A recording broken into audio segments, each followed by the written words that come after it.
look, she has to be selective. All women, all females are selective. You look at the Lion Kingdom, whatever, they're all selective because they get pregnant, bro. Straight up. So I try to explain to men that I have more free time with that than I did in a monogamous relationship with one woman. You know what I'm saying? When you're in monogamy, the woman, and this is the man too, but your spouse or your girlfriend believes they control all your fucking time.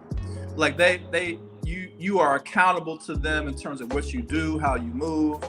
Just all it's horrible.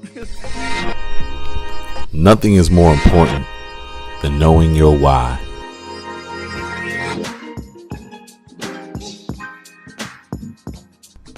Your story. They take our story and make their narrative. You need people who are going to stand out and speak. But in my city, we take pride in owning our story. What's in your heart? What are you really here to do? Controlling our narrative. And give truth for the people.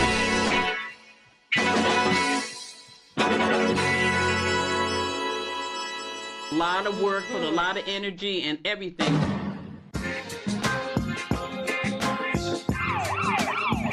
Children were being taken away, all of that, it kept us.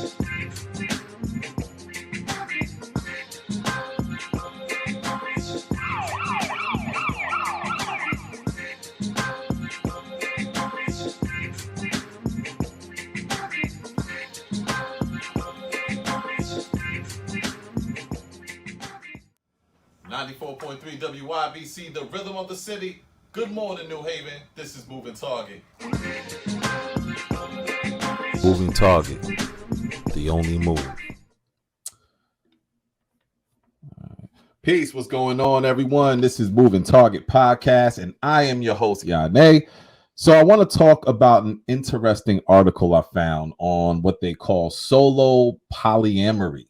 Or maybe they also said non-monogamy, something like that. So non-monogamy is more popular than you might first think. This is an umbrella term for everything from swinging, where those in committed relationships engage in sexual activities with others as a recreational or social activity, to polyamory, which is the practice of intimate relationships with more than one partner, to relationship anarchy. That's a new one. I never heard of that one. The application of anarchist principles to intimate relationships.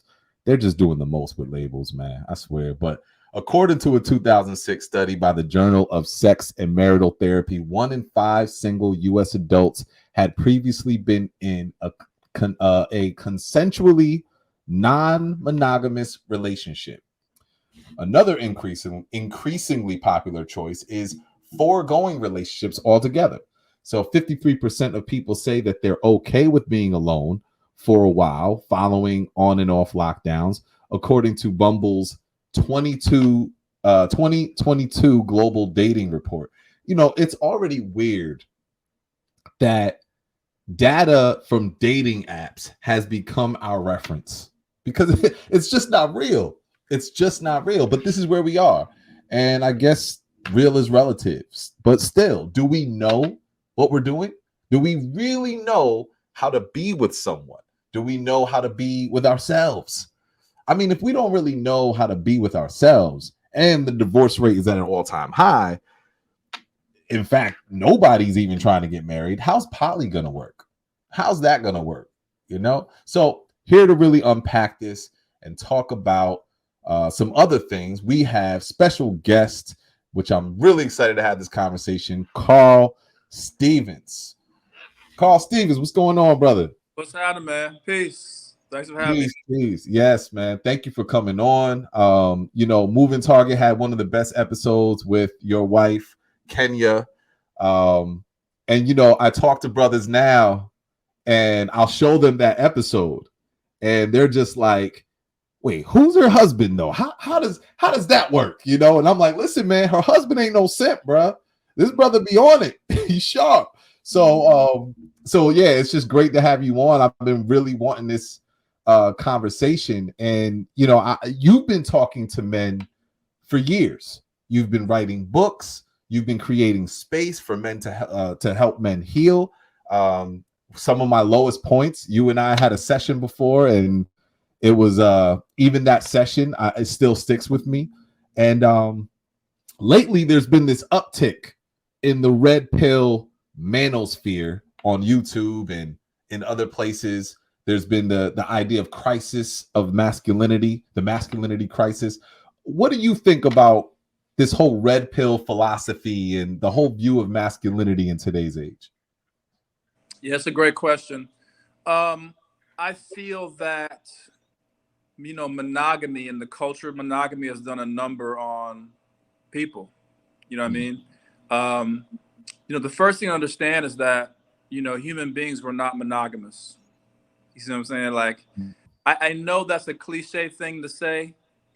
But when you look at the failure in relationships, which again, red pill is all about relationships at the end of the day, right? It's expanded other areas, but it's about men not having a really good run with women. And so, again, we're not monogamous. What that means is we're not naturally going to function in an successful and efficient and cohesive way inside of a monogamous situation. It's going to take tremendous amount of work. We're going to need to plug into some serious tools to make it happen, to make it work. And like, people just don't understand that.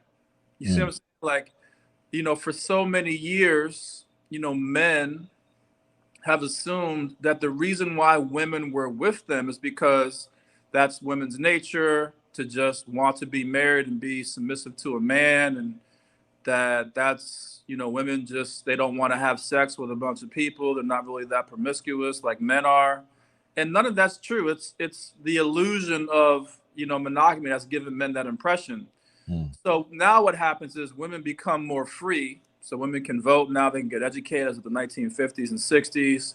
So women are like getting their groove, and they're out here like living life, and they're like, wait a minute, I don't have to do what my mom did and my grandma did, because they look at those marriages and see like it was a crapshoot. The husband was abusive and cheating, had families on the other side of town, mother wasn't happy, she's just doing stuff out of obligation, or because society told her she's to do that. So young girls are seeing that, they're like, I'm not putting myself through that. And on top of that, what's happened over the past 40 to 60 years is you've had women, mothers, telling their daughters, like, do not focus on marriage, go get your education, make your money, get your foundation solid so you can take care of yourself.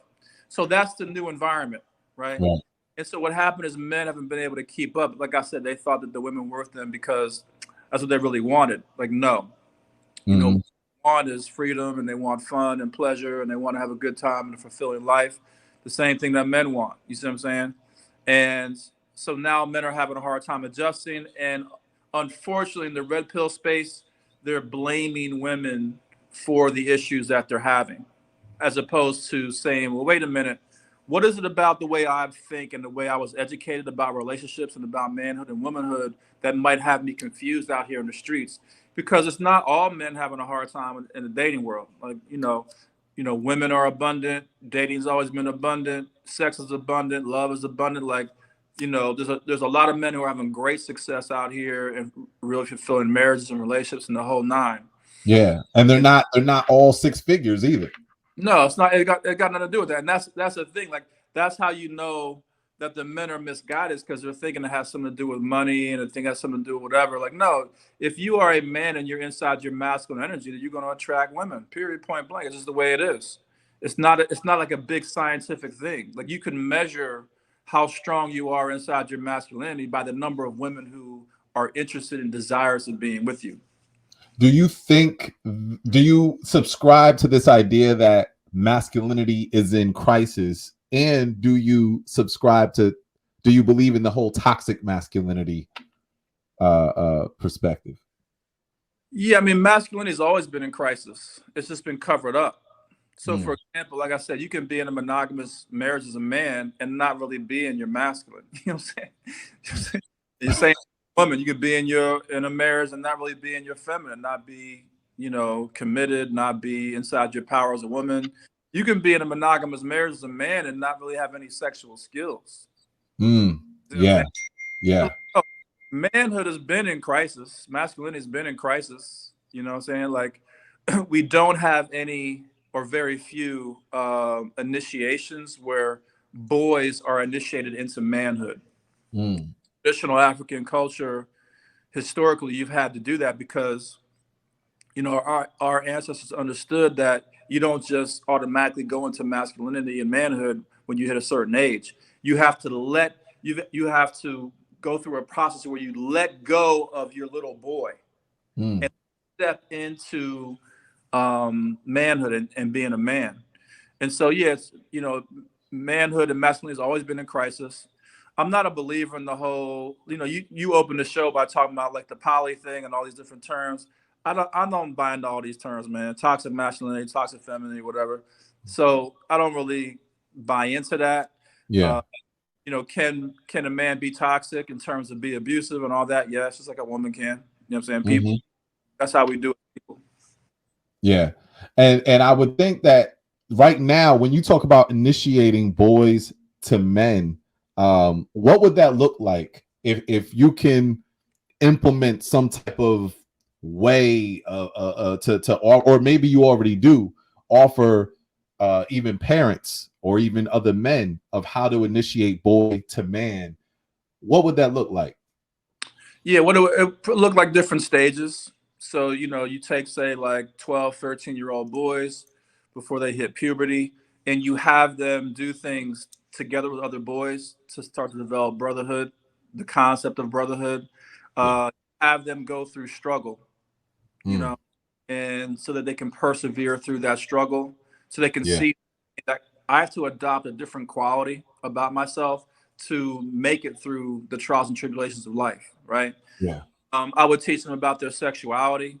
Like, hey, when you hit puberty, um, the different parts of your being. We have a higher self. We have an ego and an animal. When you hit puberty, your animal's going to kick in. And it's going to want to have sex. It's going to steer you in certain directions. So Mm. I would have them learn how to manage the animal part of their being, right? Yeah. But if you don't tell them about that, then they think that's how I think or that's how I feel or whatever. Like, no, this is, you go through chemical changes in the body and that shifts how you feel and what you desire and how you show up and all kind of stuff. And Mm. so, you need to actually teach boys how to do that. And then with men, you take them through a scenario, and I've done this in my men's group over the past 15, 20 years. You take them through scenarios where they, you force them to forgive their mother. You know what I'm saying? Because most men are extremely pissed off and upset at their mother, especially if it's a single parent household situation. Yeah. Men subconsciously they don't understand this, but they blame their mother for their father not being there. Like, Mm. but as men, we can't really express things to our mother because of the culture. So the woman is like the whole Virgin Mary thing. You never disrespect your mother, never come at her in any particular way, even ask questions. So we can't say like mom, what the fuck? Like, where's that? Like, what happened? Was I planned? Was I not planned? Did you do some fucked up shit to chase him away? Did you guys used to argue? Like what? Like break the whole thing down so I know what it is. Don't paint a one-sided picture like my dad ain't shit and all that. You see what I'm saying? Right. So Right. that's a initiation too. Like, men, you gotta face your anger. You're upset at your mother. You're upset at your father, and like coming out of that, Yeah. Yeah. processing that, and then if you do those things, learn about dealing with your animal, learn about sexuality. You learn about masculinity, you learn about women, and then you let go of the pain and hurt you have around your mother and father. Then you're on your way to being a man. That's beautiful. That's so incredible and so important for men because what I notice, and I would say even with myself, I was choosing women who are emotionally unavailable because my mother was emotionally unavailable, and I really didn't know what issues I had with her. Working with Kenya really brought me to my inner child and started working through that. But I also noticed that I would get into relationships and I would almost not even chill with men. I'd always be either with myself or in my relationship with, the woman that I'm with. Yeah. can you talk about how that's actually unhealthy for men to always just be with their significant other or by themselves? Well, I mean, as men, we need to cultivate brotherhood. We need to know how to do that. We need to understand the importance of being around other men. You know, a lot of us as men, we are, um, well, first of all, we don't understand how to connect with other men in a healthy way. Mm, Part of that has to do with self-hate. Part of that has to do with, you know, again, not having a healthy relationship with our father and having some issues there. But yeah, you need to be able to cultivate brotherhood, man. Like that's part of the issue we're having in relationships in society is men don't know how to come together and just be together and build together. You look at a lot of the issues in our community, they're really just issues that exist because men aren't coming together and doing anything about what's going on in their community. yeah. You know what I'm Yeah. saying? You Yep. know, even in relationships, like, you know, there was a time when I could, you know, I could hold you accountable for how you're showing up in your household. You see what I'm saying? Hmm. And hold me accountable. And that's kind of what it is. But, you know, a lot of us, because we don't have solid masculine principles in our lives and in our character, we don't want, like, one of the primary masculine archetypes is the leader. And his Mm, primary quality is he's accountable. So yeah. if your life and you're not accountable to anybody, especially a man or other leaders or that kind of thing, then you're really running away from, you know, what it means to be a man. You know, you just segued into the next part of what I wanted to talk about. And I wanted if you could just break down, you talk about in your book and a lot of your teachings, the 4 masculine archetypes. Can you just break those down and we'll kind of talk about those a little bit? Yeah, definitely. And I've changed it to 3 because we've made some changes to the system over the years. But the first archetype is a leader. It's like the king archetype. That's where, you know, you are about learning to be present with your environment. So you can't master your environment if you don't know what's happening in your environment. Mm-hmm. Like knowing, you know, what your wife is going through, how she's feeling, you know, what your kids are dealing with, all that kind of stuff. The second, and it's also the leader is also about accountability. The second archetype is the soldier. The soldier is an archetype that is about learning to sacrifice and learn to transmute pain. So Mm, learning how to endure pain, how to deal with it, and then to you know, be able to transmute that pain into energy that can be used to build your life and build society. mm, The third archetype is a negotiator.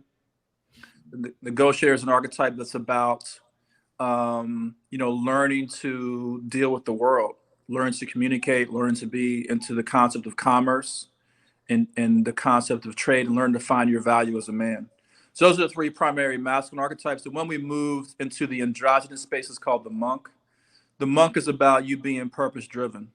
You know, you mm. understanding that there are certain things that you're here to do this lifetime, that you're here to learn, that you're here to achieve, that you're here to contribute to society. And you need to be clear on that. And you need to also be striving towards being a master of something. So if you're a man and you're not, and you grow up, you know, you get into your 50s and 60s, and you're not a master of something, meaning you're not at a level of mastery where you can teach others, you know, some really hardcore skills, and you know, you've kind of failed from that standpoint. So those are the primary aspects of masculinity in the archetypes. How come you move the monk into, and what does that mean? You moved it into the androgynous space. So we have 3 basic categories that we call gender energy. Mm, One's masculine, one's feminine, and one's androgynous. mm, And so within our system, we have 3 archetypes that represent each one of those particular gender energies. Before, when I first wrote the book, Tame Your Woman, yeah. uh, we only had 1 archetype in the androgynous space, which was the peacekeeper. But after like meditating, you know what I'm saying, and I realized no, it should be 3 in each space because they're all equally important, equally represented. Yeah. And does that mean then that as far as the monk or the androgynous space, is that something that it's like it's in regards to gender, it kind of it's both? Is that why it's in that? Well, no. So I'll explain to you this way. Imagine a slope, right? Yeah. And let's say you take a ball and you put it on that slope. And I tell you, based on how that ball moves, will define as either masculine, androgynous, or feminine, right? Mhm. Mm-hmm. So the way to look at it is, if the ball rolls up the hill, if it goes against the grain, it's masculine. If the ball rolls down the hill, if it goes with the flow, then it's androgynous. I see. If the ball stays right where it's at, if it sticks and binds to that particular, placement, then it's feminine. Okay. Okay. So these are modalities of behavior and energy. Mm-hmm. The issues is that, we need to understand that as men. You know what I'm saying? Like, what is masculinity? Oh, I'm here to go against the grain. I'm here to chart new paths. I'm here to engage in conflict whenever conflict's required and resolve when it's required. I'm here to put forth energy and effort, you see what I'm saying, in order to accomplish things on behalf of myself and my family, et cetera, et cetera. My wife is here, when she's in her feminine, she's here to, stay connected to me. And stay bonded and help, bond the family and keep the family bonded together as a unit. To not forget anything. That part of that bonding and that commitment is not forgetting who you are, not forgetting the goals, where we come from, not forgetting what we set our intention to do, right? And the androgynous part is really more like, look, you also got to be flexible. A lot of the knowledge and understanding in the world and a lot of the solutions in the world are right there in front of us. But because we're so stiff, we're so caught up in our egos about what we want to do, we're missing abundance and we're missing prosperity. We're missing all these things because you got to be able to get into your androgynous energy. The reason why it's okay that we switch the archetypes around is because we teach you need to learn to master all 9. So learn to master the 3 masculine, the 3 androgynous, and the 3 feminine if you want to have success in the world. I was just about to ask, like, even for, if you could speak for yourself, but even for other men, is it even possible to be all of them? Do you feel like you're all of them? Well, what's possible is to be able to engage with them as needed. So it's like else in life. I have a 33% rule. The 33% rule is that a third of people are going to love you no matter what you do. A third of people are going to hate you no matter what you do. And a third of people don't give a fuck either way. You see what I'm saying? And so it's the same thing with like skills. 3 of the archetypes you're going to be really good at, right? 3 of the archetypes you're going to be terrible at. And then 3 are going to be archetypes that, you're just so or whatever.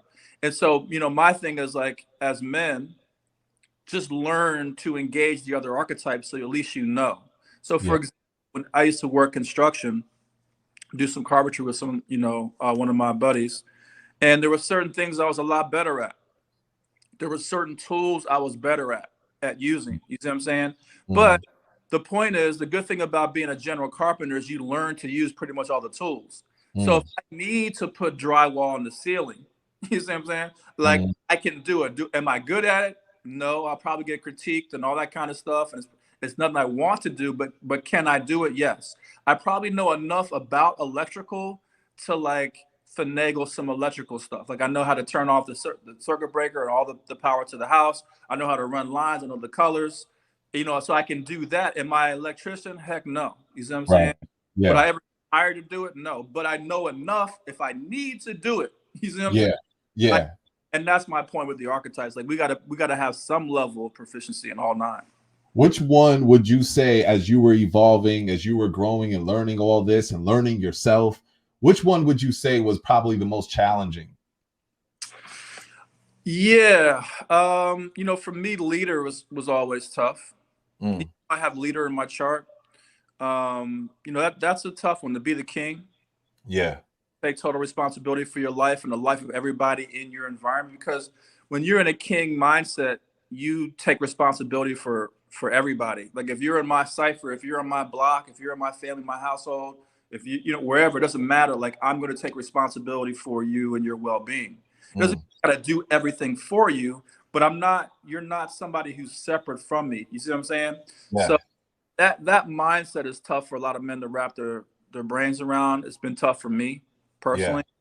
I think also the monk archetype has been challenging. The monk, like I said, it's about setting your goals, tapping into your purpose. So I'm clear on my purpose. But when it comes to like even like shorter term goals and stuff like that, I haven't always been great defining that. So those have been two that have been kind of challenging, and some of the feminine ones, like the lover. The lover's been challenging. Men. So men should also be practicing in the feminine archetypes as well. Absolutely. Okay. Yeah, you won't understand the feminine if you don't embody that on some level yourself. Like how can and women and what they're going through and the emotions that they're going through if I haven't actually experienced those things. You see what I'm saying? It's like once you communicate with somebody and they speak a different language than you. No, I got to be exposed to Spanish or different languages to really understand that culture. Right. Just a little bit. Like I don't have to be fluent, but I got to know some basic stuff. Like when they come to this country, they can speak English and get around. Like I should be able to speak some Spanish if I'm going to be over there in that culture. So it's the same thing. Like we have to understand the feminine as men because it's a part of who we are. Yeah. I feel like the leader is also one that a lot of men are challenged by because of this whole idea of high value. You're not a high value man unless you are making this much money, unless you have this status. And that's what deems you to be a leader or not. So it's like, especially for Black men dealing with some of the challenges we have in society and coming up and things that we're not aware of, that pressure of like comparing yourself to what your income is and then letting that determine your value. I feel like that's been a lot contributing to a lot of depression and stress that men have been dealing with.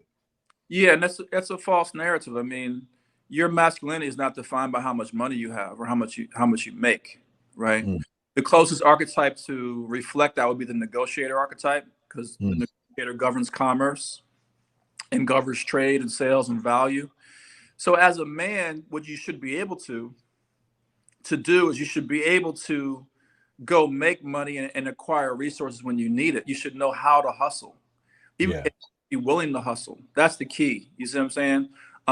It's not really about you having to be a 6-figure, 7-figure person. I mean, it's great if you want to do that. You see what I'm saying? But that doesn't define you as a man. What defines you as a man is like these actual qualities. The leader. Am I accountable for my life? You see what I'm saying? The soldier. Can I transmute pain? Or do I blame other people for my pain and my hurt, which is what the red pill thing is all about, them blaming somebody else for their pain, right? And the negotiator, can I communicate and can I find supreme value in myself and out in the world? And can I talk to other people and exchange value? In other words, get resources. Can I learn? That's also the negotiator. Like if you have those three qualities as men, then again, not only are you going to attract women, but you're going to be firmly inside your manhood and your masculinity. Yeah, that's great. So lately the trend, and I know you and Kenya have been seeing this, and I actually have started to see it after quarantine. I don't know if people started getting around each other and realizing I don't want to be in no relationship. This monogamy shit is bullshit. I don't know what happened. All I saw was this huge trend of poly.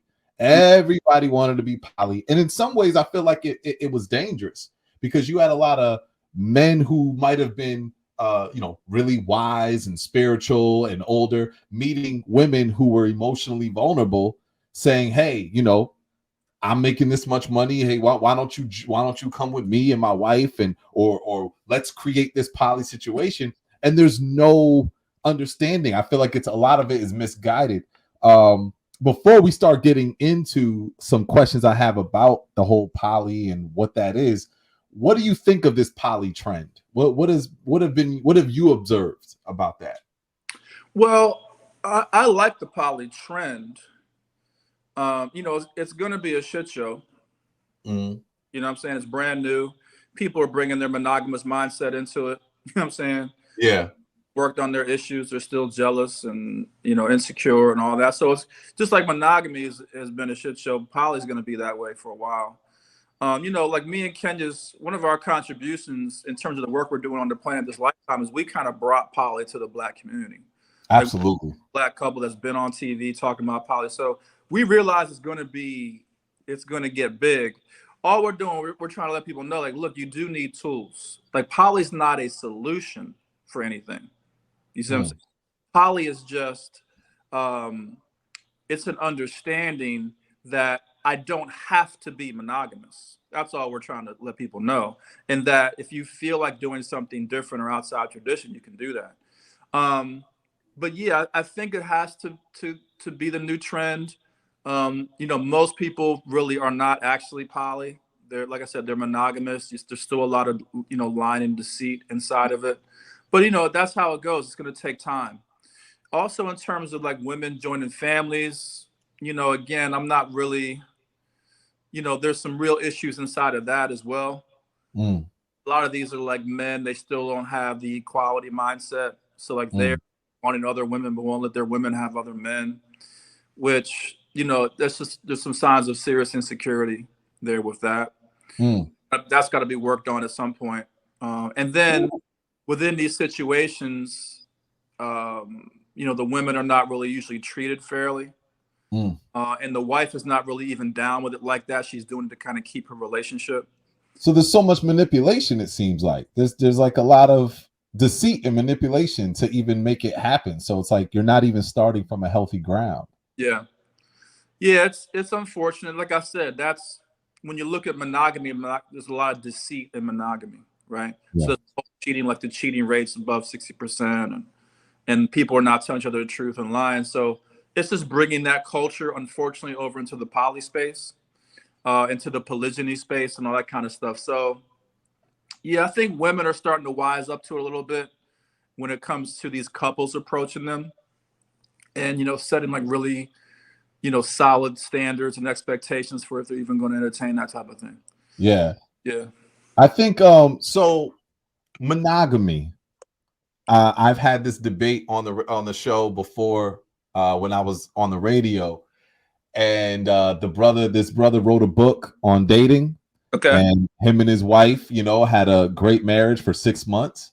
And he was really happy about it. And my belief is monogamy is not natural. It's a choice. However, in the choice of monogamy, in making that choice, I think that, with radical honesty, you can create ways to be disciplined and enjoy and recreate this intimacy and this fire with your partner. I do believe that could be possible in monogamy, but it requires a lot of discomfort through the vulnerability, right? Do you think it's even possible to maintain a monogamous relationship, still be faithful, yet still be radically honest?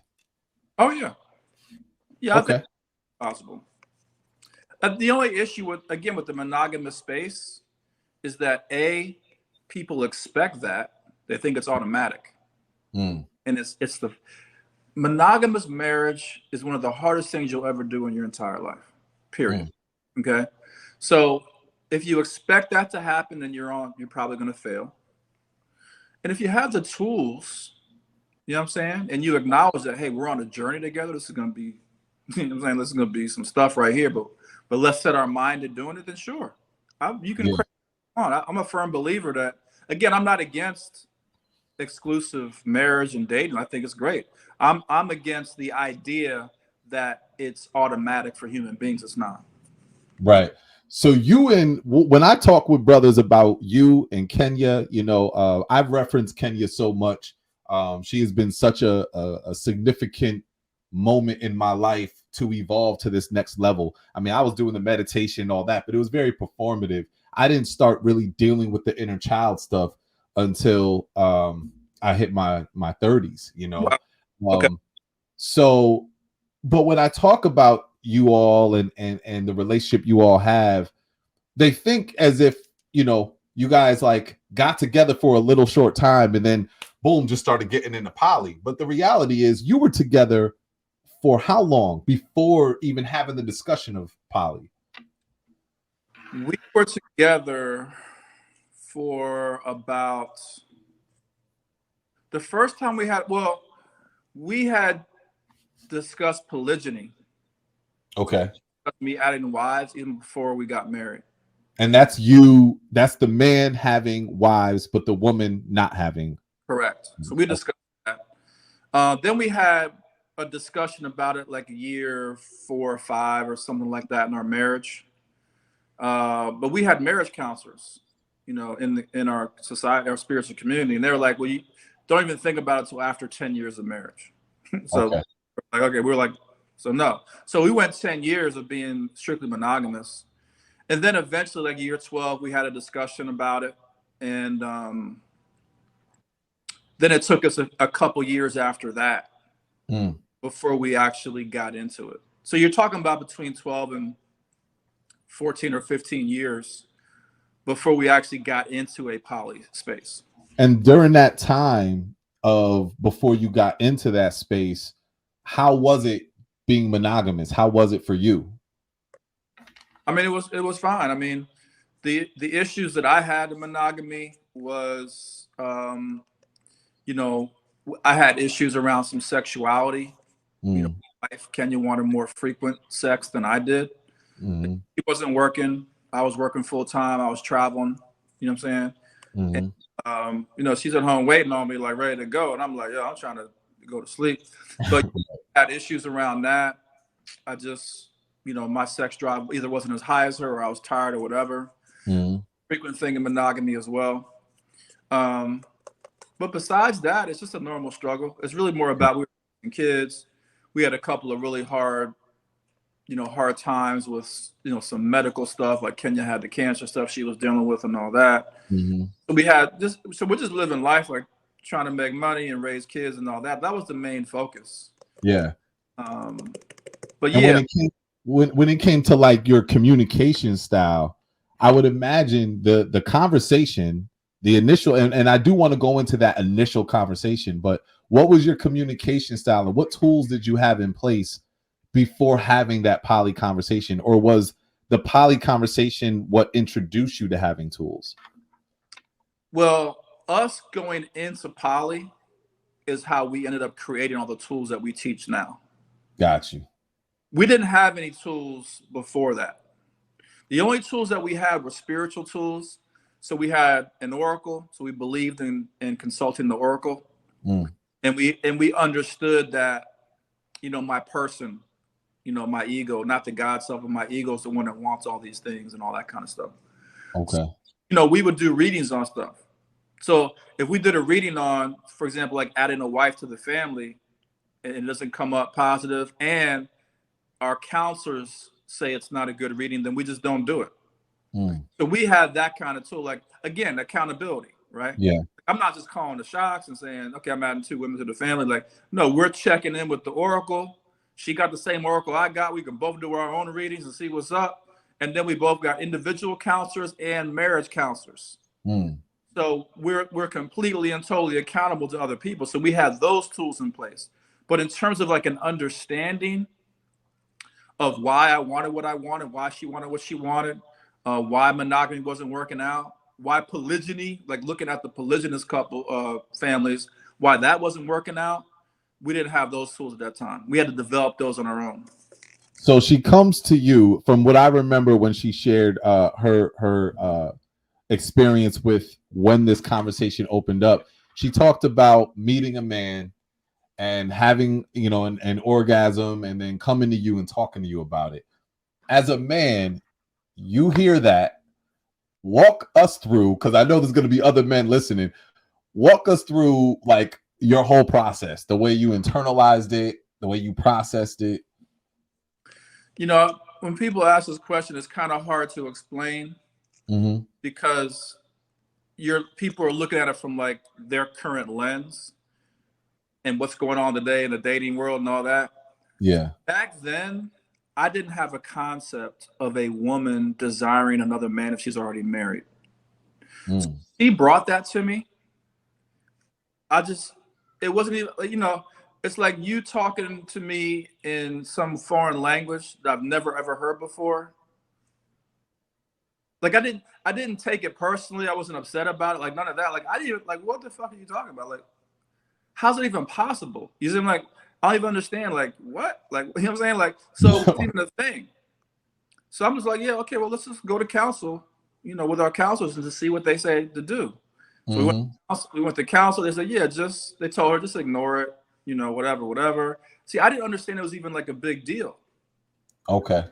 Concerns about cheating. I wasn't threatened in any kind of way. Like it wasn't a thing to me. You see what I'm saying? Like, yeah, we'll do Wow. it on it. We'll go to counsel, and whatever they say, we'll do that. And that was it. I had no issues with it whatsoever. I mean, because that's a conversation that a lot of times people would end up, you know, breaking up after that, or at least considering maybe we should end. You know what I'm saying? Maybe that's what that means. But usually, this is the point we're talking about with monogamy. 99 times out of 100, people are not even going to bring it up.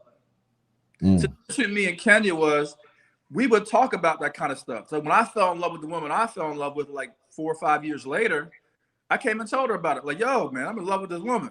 You know what I'm saying? She's like, what? We're like, we're talking about shit because we assume you just talk about stuff when you're married. We didn't know that in monogamous culture, people are hiding and sneaking and marrying for you know, these subversive reasons. Like we didn't know any of that stuff. You see what I'm saying? So we talked about everything. You know what I'm saying? So when I have feelings of love, I talk to her about it. She's like, well, can I meet the girl? Like, yeah, let's go to dinner and meet her. You know, like it was that kind of thing. You see what I'm saying? When she had her thing, we just talked about it. Let's go to counsel and talk to the counselors. And you want to talk to him, and because he was married at the time, talk to him, like whatever. You see what I'm saying? Yeah. So we're more like, for us, marriage life, it was like a discovery, man. Like we're just trying, like, what is this? You see what I'm saying? Yeah, yeah. This is how ignorant I was.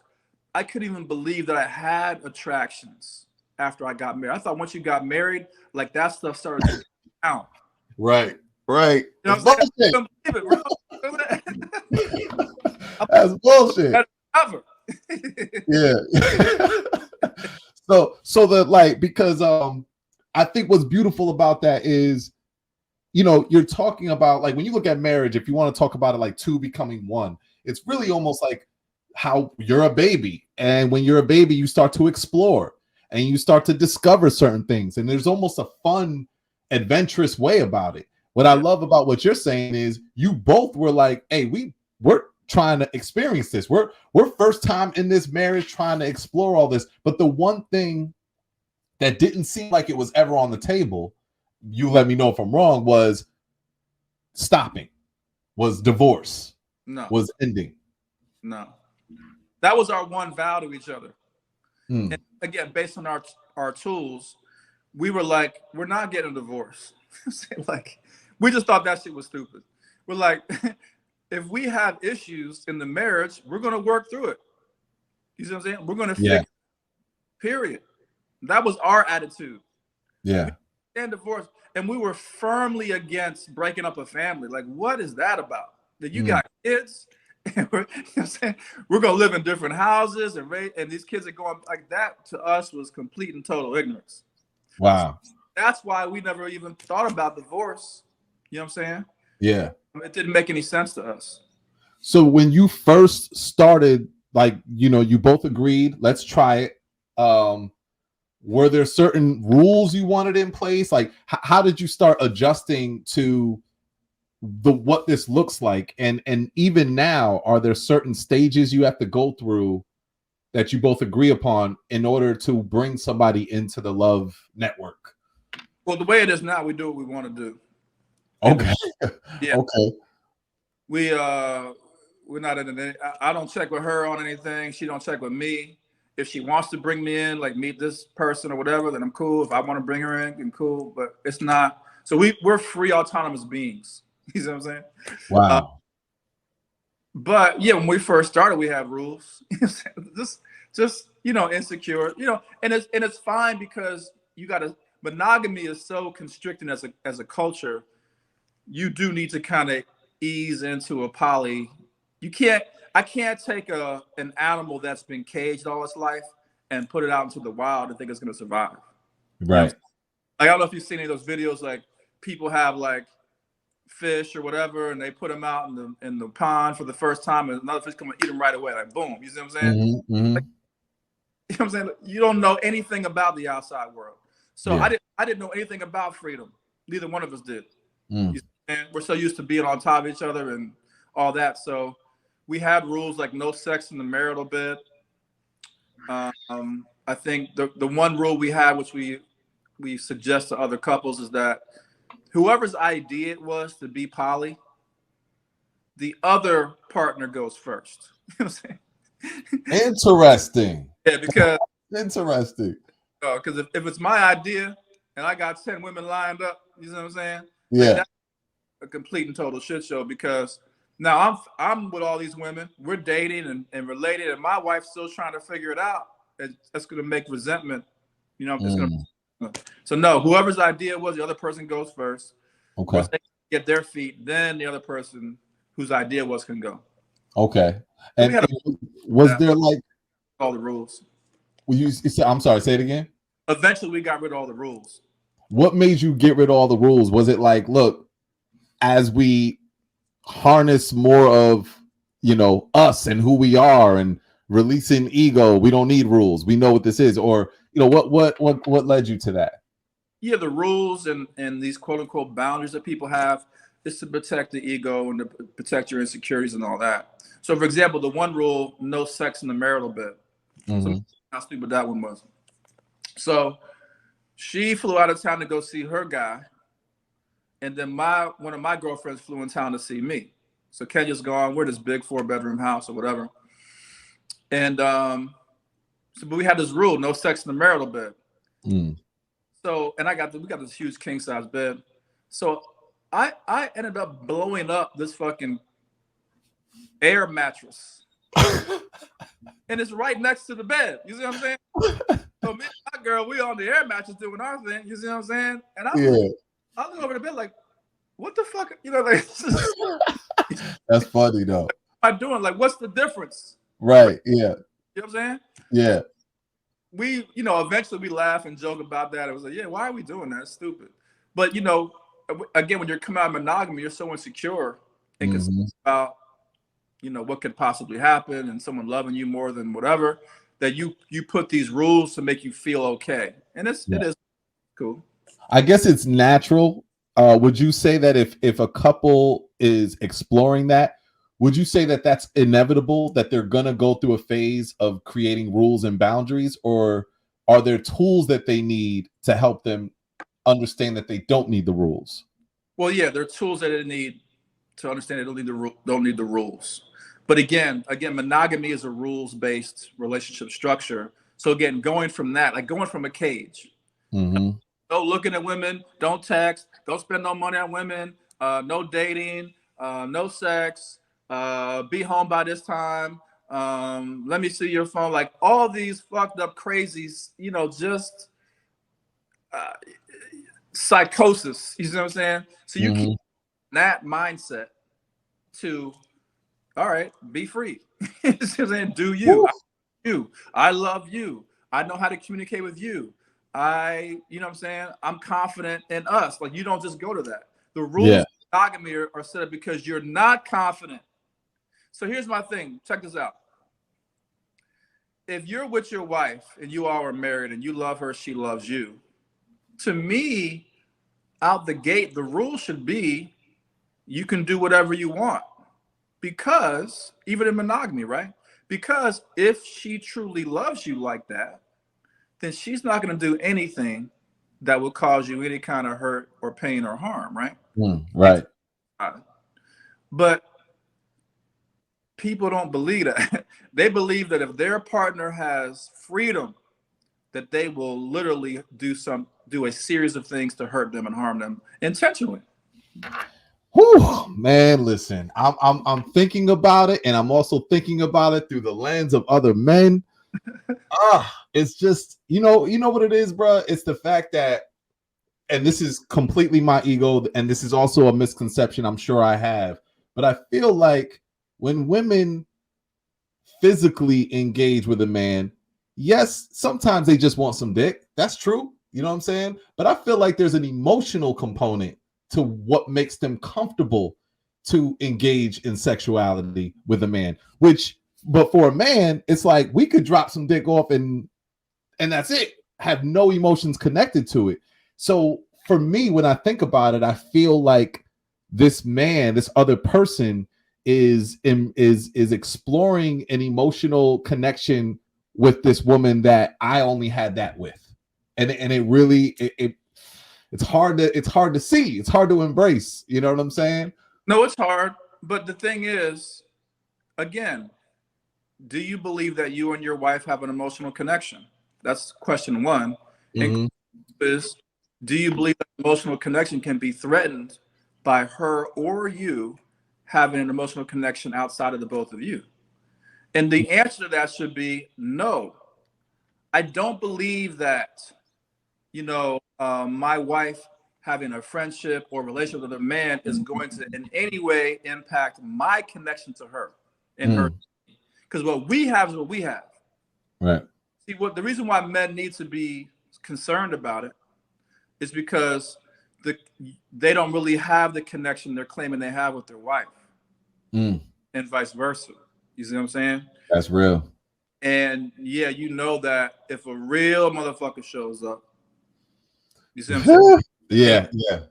That you're choosing not to work on inside the relationship, then you know you're gonna be at a deficit. Yeah.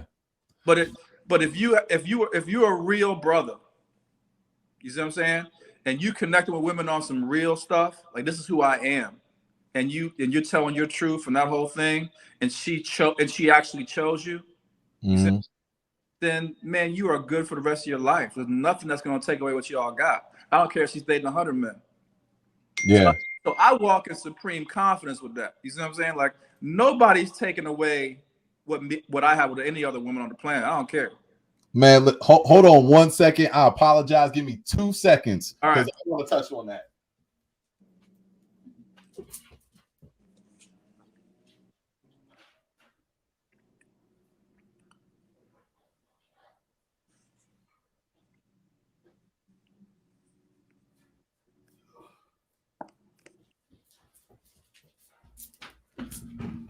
So, all right. So, yeah, you just mentioned about that supreme confidence. And so when I was working with Kenya, she presented this to me. She was never pushing poly on me, but she presented just the idea that if you're going to be with a woman and you're going to be with, you have to know that she's going to have male friends. And if she's having male friends, these are things that are going to happen. And I just couldn't see it. Yeah. I could not see it. But now I can honestly say that I feel like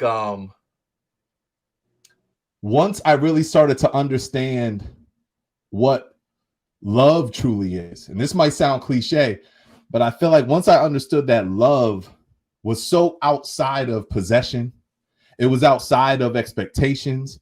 It was literally like somebody's soul living this life. And if I'm with them, if I'm doing life with them, then it would be foolish for me to think and actually more accepting to the idea that if she meets another man and they connect in some kind of way, do I really want to get in the way of that journey for her? Do I love her enough to want to be with her while she explores that part of her journey? And this started to make more sense to me. And this is why I don't know if I would be open to a poly lifestyle, but what I'm open to is the radical honesty of it. Yeah. You know what I'm saying? That's what I'm open to. Yeah. And if it's reciprocated and we're really on that same page, it's like you said, I think I could be okay. You know what I'm saying? But again, I'd have to be in that situation where the woman I'm with for 10, 14 years is telling me she's about to go on this date with this dude, I don't know. When I think about it, I'm just like, damn, that's a whole process. Did you wrestle at all in your mind when you saw that, okay, we're in this, she's about to go out with this man? Did you wrestle at all in your mind? Oh yeah, I was completely fucked up over it. That's one of the hardest things for my life. You know what I'm saying? Yeah, that's real. I was like thinking about her having sex with the dude, and like once she left, like at first I was happy because I'm thinking like, yeah, like we about to do this. I got my people lined up. I can't wait. But then I was like, wait a minute, my wife is gonna be with another man? Like what the fuck? So I had a hard time, man. and you have a hard time for a long time, man. We don't know how fucked up we are inside the monogamy thing and how insecure we are until we actually love another person and allow them to be free. Yeah. That much. Like, we don't see how our attachment, you know what I'm saying?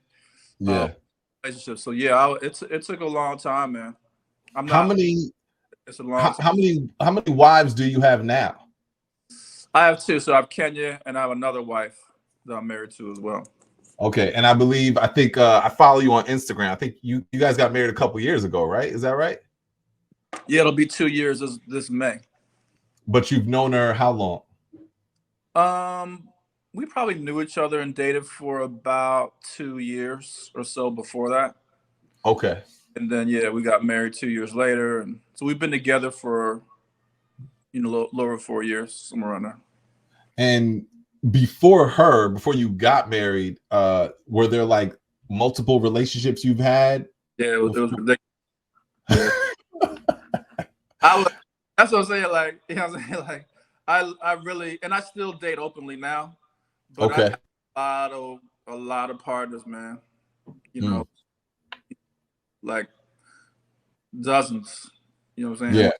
When I was dealing with, just because when you start to understand this masculinity piece, man, and you kind of get into some of these tools, like you become like a god on earth in certain areas of your life. It was just so easy. And like, because women love a man when he's inside of his confidence, and it's real, not the superficial fake bullshit, but when he's inside his confidence. And I'll tell a woman, like, this is who I am. You know what I'm saying? I tell them up front, like, this is what it is. You know what I'm saying? And they all know. I'll talk about it online. So like all these women, they know who I am. They know what I'm about. You know, and that shit is attractive when a man stands inside his thing. And then when she tests you to see if you're gonna lie, if you okay, to see if you're gonna lie. Okay. Yes, or you're gonna show up different than what you talked about. If she tests you and you show up the way you've always been talking, and other women are talking and their testimony and all that, like that's when that does something to a woman. You see what I'm saying? She's like, yeah. So I went through a period, probably about 10 years, where I had a lot of partners. Did you ever feel like most of your life was about managing all of that as opposed to just, you know, or did you feel like, you know, you ended up getting to a place where it didn't take much work, you just understood how to be? I try to explain to brothers, like I just be like imploring to men to kind of get their shit together when it comes to their thought around dating and masculinity and all that.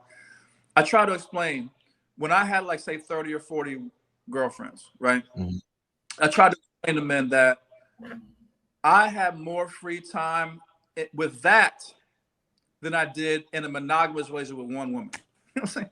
When you're in monogamy, the woman, and this is the man too, but your spouse or your girlfriend believes they control all your fucking time. Like you are accountable to them in terms of what you do, how you move. Just all it's horrible. I became open, and you know, I'm moving more free. I'm supporting my wife and her moving free and all my partners. And I let them know, like, we're not talking every day. Like I might hit you in a couple of weeks or whatever. Like it's gonna be what it's gonna be. And like the women really understood who I was and how I moved. All of a sudden even though I had 30 partners, I spent most of my time by myself, believe it or not. Wow. And you love it. Love that. Yeah. That's the number one thing I love about open relating, is that it gives me maximum time for me. You know what I'm saying? That's how I was able to get all these books done, do all my projects, just do me, man. Like it was amazing. That sounds amazing. So we're gonna be wrapping up soon, but I really wanted to make sure I touched on specifically the tools. I learned a little bit of the tools, not a whole lot. I learned the venting.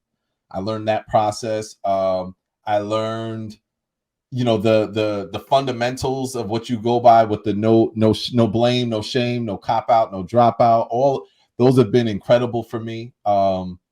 can you just talk a little bit about specifically the tools that have been really helpful for you to have such a thriving relationship?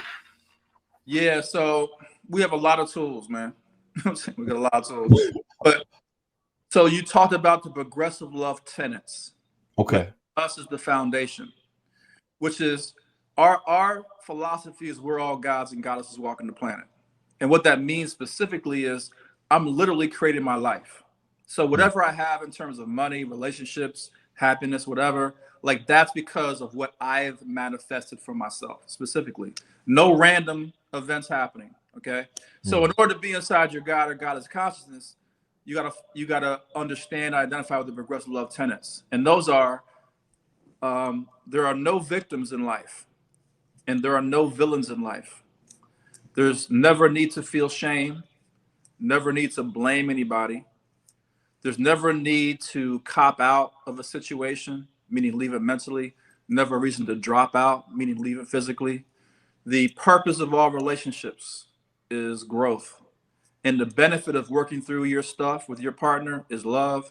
And I create my life, meaning I'm the manifester of my life. So we follow those tenets to stay inside our God and God's consciousness. That's number one. But then it's like you talked about venting. So that's a communication tool, up-level communication. We got a book on that on Amazon, where you learn how to communicate. So we don't do the thing where my wife's not just coming at me like da da da da da da. It's like nah. It's like we don't do that. No, if you got something to say to me and you're all in your animal and your emotions about it, then you can ask my permission to come at me with some stuff like that. I'll let you know if I want to hear it right now or not, or if I can support you right now, and vice versa. So that's up level. Up level, it forces you to think about your communication style. We got things like the choice paradigm, and that's what men need to understand. Men don't understand that there's a reason why a woman chooses to be with a man. You know, it's either because he's a womb choice, which means she wants sex from him specifically and physical healing, or he's a support choice, meaning she sees him as a king. So it's a different dynamic. Or he's a manifestation choice, meaning she honors and understands the fact that he is makes her feel special and understands the special stuff to do to make her feel good. Or he is a crown choice, which means he's expanding and growing her spiritually in some kind of way. Or a soul choice, which means she's attached to his mission, right? So men don't understand that, y'all. If you don't understand that the women chooses, the only way you can be dominant as a man and inside your dominance is if the woman chooses you. If you run out here chasing women, then you just forget it, man. That means she's dominant, you're submissive. Say that again, bro.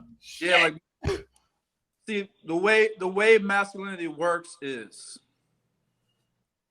if I want to attract a 10, right? If I want a certain kind of woman coming at me in life, then what a man does is he goes out and develops the masculine attributes that are attractive to 10s. And then we sit back and we wait for those women to come to us or express an interest. And then we close the gap. I'm not chasing women, bro. You see what I'm saying? Like, what for? Like, that's how you end up abusing. A lot of men, these red pill brothers, right? A lot of them got in situations where they were chasing the woman and finally convinced her to marry and all that kind of stuff. She was never down with you in the first place. Of course she's going to leave. And when you're a man and you do that, the woman has no tolerance for bullshit. So the first time she even smells the possibility of you cheating or on some bullshit, she's out. Because she didn't choose to be with you in the first place. You chose her. You're submissive. She's the dominant. You see what I'm saying? You're not bringing anything to her. She's attracted to these other men over here anyway. You see what I'm saying? But she gave you a chance because they wouldn't settle down. And her girlfriend said, marry somebody nice and all this kind of stuff. So she finally said yes. So you see what I'm saying? So now you're with her, yes, but she didn't choose. She never chose you. So this doesn't replace necessarily a man approaching a woman, but even when he approaches her, it still is determined by the woman of whether she chooses him or not. Yeah, Jordan Peterson, who I'm a fan of, even though I don't agree with everything he says, he made a good point. He said, look, men don't understand that if you're a human being and every time you have sex, there's a danger of you getting pregnant, you would be pretty damn selective your damn self. Like men understand that. Men don't understand the mental and emotional pressure that women are under of possibly getting pregnant during sex. So because of that possibility in their mind, I cannot just hook up with the average everyday motherfucker. You see what I'm saying? Like there's some high stakes on the line. Even if I get an abortion, whether it's medical or surgical or through the pill or whatever, I still am going to suffer through that. The emotional turmoil and the mind fuck that is, you see what I'm saying? And then if I have the child, it's a whole thing too. Like I'm on the hook. You see what I'm saying? So what Jordan Peterson is trying to get men to understand, like, look, she has to be selective. All women, all females are selective. You look at the Lion Kingdom or whatever, they're all selective because they get pregnant, bro. Straight up. So if you want that woman, it's imperative of you as a man to develop the qualities and characteristics of your masculinity that makes you attractive to her. And then she'll choose you when you're good. Yeah. And don't want to do the work, man. That's what I'm saying. When we talk about the beginning, masculinity being in peril, that's a big part of it. Like when you are, one thing any masculine man knows, what any real man knows, is whatever it is I want in this world, I gotta fucking work for it. Period. Point blank. No doubt. If I'm going to work for it, then I don't deserve the motherfucker. You know what I'm saying?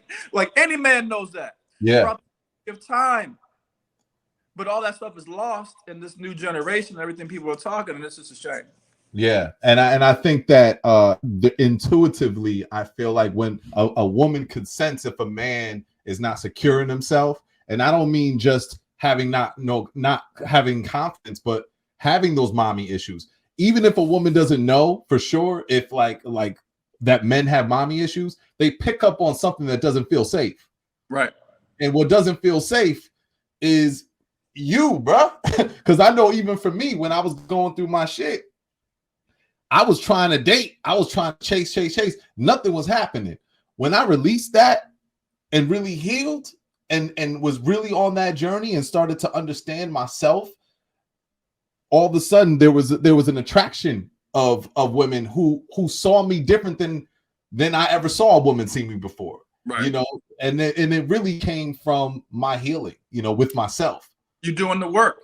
Yeah. That's what men don't realize they got to do. Like they think it should be an automatic thing. Like I should just be able to go up and the women like me, or the women say yes when I holler at them.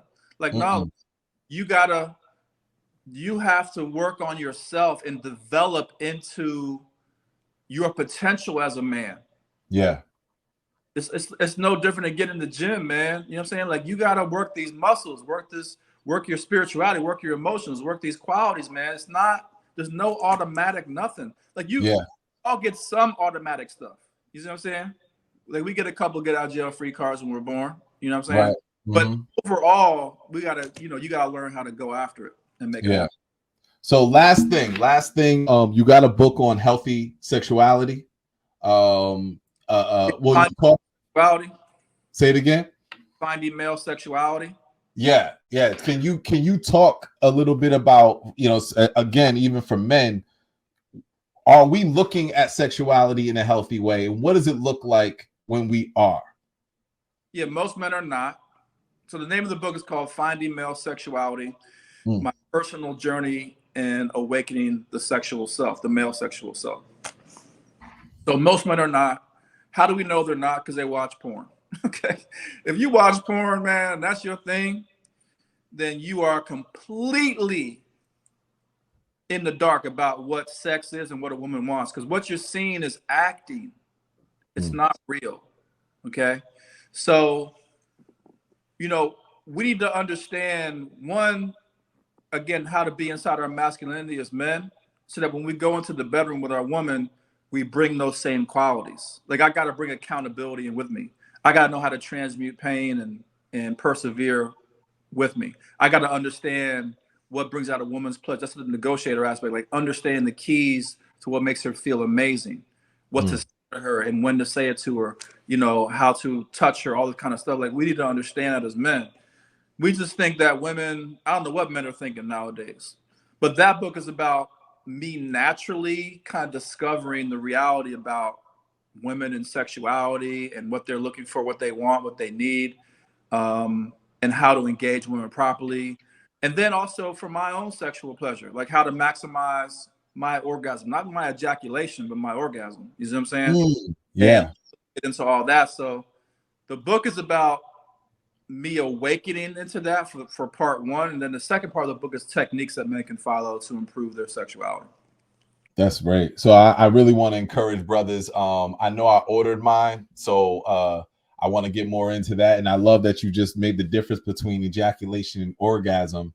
And I know that has a lot to do with tantric approaches to sexuality. Yeah. So we got to bring you back, bro. We got to bring you back to dive into this. The next time, I think I'll have a few brothers on. Yeah, let's do it. Top it up.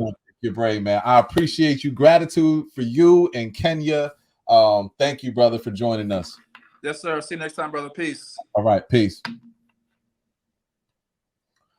All right. Woo! Yeah, that's another one. That's another one, man. The difference between ejaculation and orgasm. An amazing show for Moving Target again. So once again, thank you for joining me. I love you. I love your soul. I love your journey. Peace.